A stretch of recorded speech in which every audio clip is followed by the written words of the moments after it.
A warning. This episode may be disturbing for some listeners. Listener discretion is advised.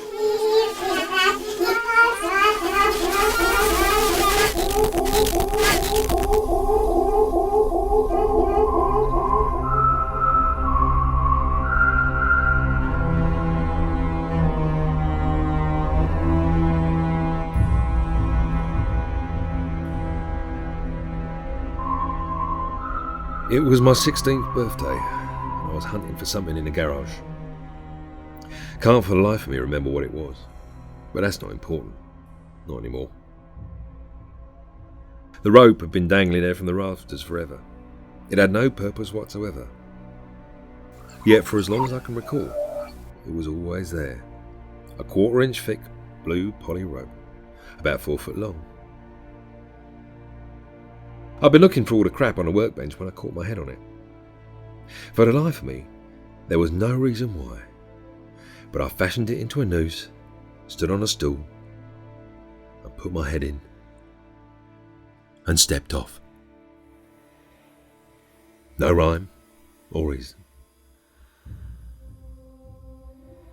Wasn't at the end of my tether, pun most definitely intended. There was no reason to want to end my life. No reason whatsoever.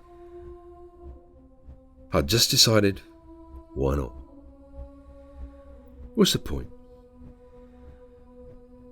I've been here 16 years now and it all seems a waste of fucking time. Everyone spends too much energy chasing their own tails, looking for something to stimulate their miserable existence, only to become bored with it once we have it. So they chase their tails once again in some endless cycle that's nothing but a joke. The drop from the stool was only a foot, 18 inches at most, so there was no finality with a snap of my neck. Just a slow, painful asphyxiation. That was all I needed. I remember thinking to myself as I hung there, I could easily step back on a stool behind me. But I didn't want to. I was happy to hang there. Just hang there. Swaying. Happy to die. That's when my mother came in. She instinctively grabbed me in an embrace, which of course made things a little more uncomfortable before she finally grabbed the stool and put it under my feet. I remember the look of disbelief, tears streaming down her cheeks as she sobbed over and over. She kept asking, why? Why? I had no answer.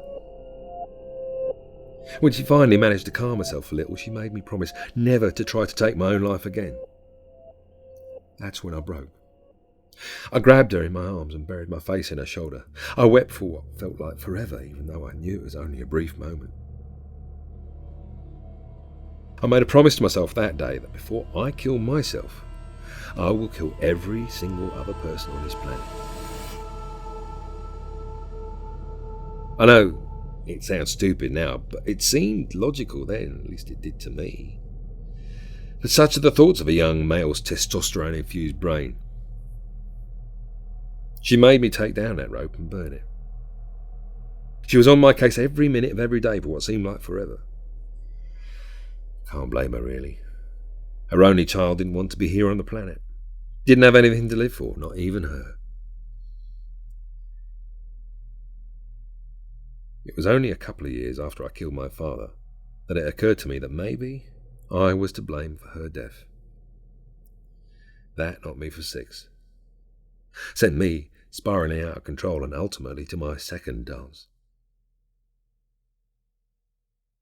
3 years later, I found my mother hanging from a different rope in that same garage.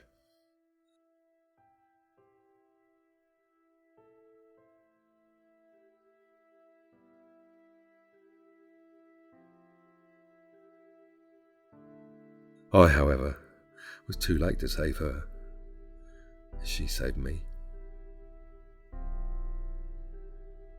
I cut her down and tried to resuscitate her. I knew it was pointless, but still.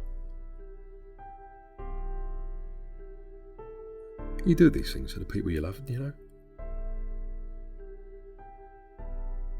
When she had given me everything of herself, everything she possibly could, I couldn't give her another chance. I couldn't give her hope. I must have been there for hours, just cradling her before Gramps found us. All I remember that it was dark outside when he opened the door to let the paramedics. The red and blue flashes, the emergency lights blinding me as they tried to take my mother, tried to pry her from my arms. I didn't want to let go. I didn't ever want to let her go. He damn near broke my arms trying to part us. It broke my fucking heart.